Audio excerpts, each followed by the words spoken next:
What a week in space. SpaceX literally punched a new crater into the moon. Elon Musk says SpaceX could eventually generate $1 trillion in annual revenue.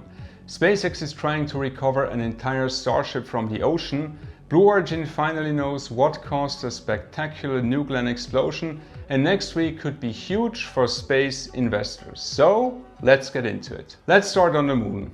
On August 5th, a spent Falcon 9 upper stage slammed into the lunar surface at roughly 5,400 miles per hour.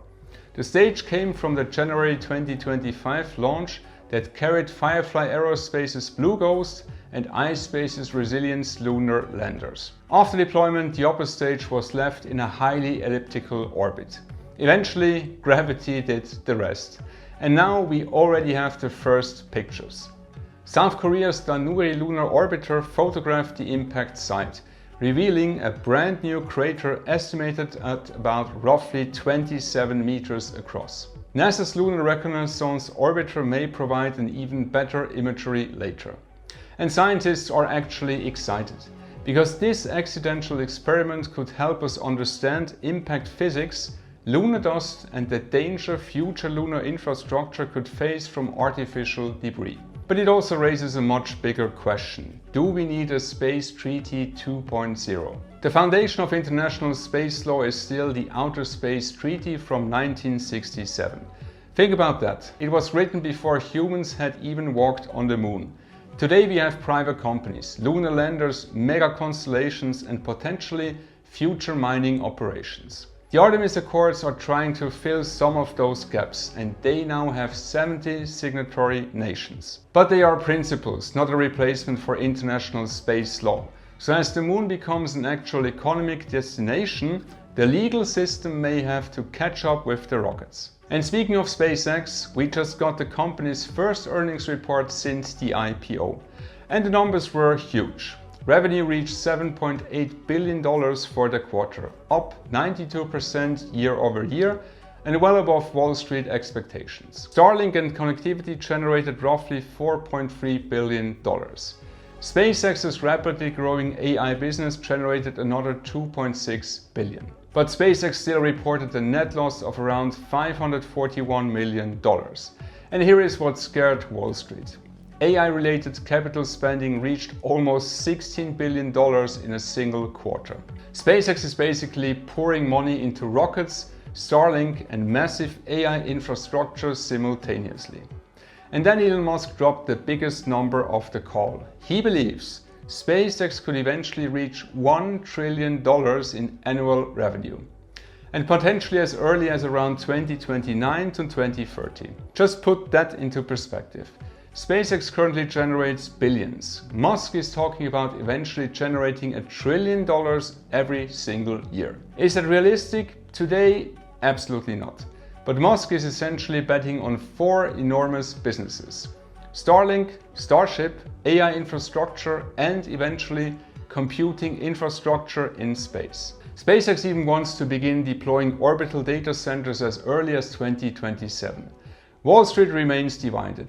The average analyst price target is currently around $230, although estimates vary enormously because nobody really knows how to value this company yet. And after initially failing following earnings, SpaceX's stock staged a huge comeback Friday, jumping almost 16%. One analyst, Argus, upgraded SpaceX to buy with a $160 target. And then Jim Cramer said something fascinating. His argument is basically, stop thinking about SpaceX as a trade. Think about it as a multi-generational investment. He suggests that investors could buy SpaceX for their children because some of the company's biggest opportunities may take decades to develop. That is actually consistent with something Cramer said shortly after the IPO. If you're looking for short-term gains, SpaceX may not be the stock for you. But if you're making a long-term bet on humanity's expanding into space, Cramer said the upside could be crazy. That doesn't make SpaceX a safe investment, and today's valuation expectations are enormous. But it perfectly describes the SpaceX investment thesis. You're not buying the next quarter, you're buying the next 20 years.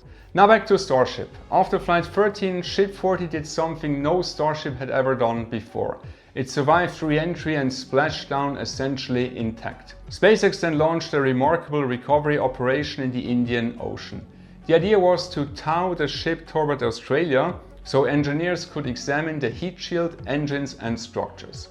But the ocean had other plans. Elon Musk now says, unfortunately, ship recovery is not looking good right now. Rough seas and the difficulty of towing a 50-meter spacecraft through open ocean appear to have made recovery extremely difficult.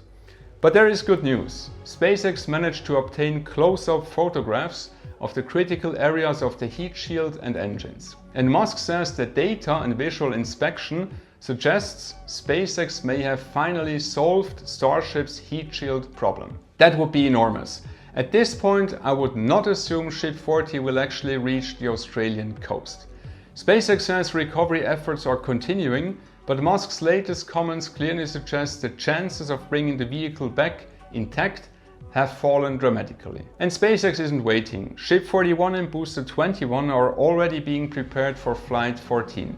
Ship 41 has completed cryogenic proof testing. Booster 21 has also completed multiple cryogenic proof tests. And Flight 14 could happen as early as late August, although there is no confirmed launch date yet. But this flight could be historic, because if the final Flight 13 data looks good, SpaceX wants to attempt the first ever catch of a Starship upper stage with the launch tower. Not the booster, the actual Starship. If they pull this off, Flight 14 could become one of the most important Starship tests ever. Now to Blue Origin. Remember that spectacular New Glenn explosion during the May 28th hot fire test? We finally have a major update. Blue Origin CEO Dave Lim says investigators traced the anomaly to the main oxygen valve of one of the New Glenn 7B4 engines. Recovered hardware confirmed the location of the failure.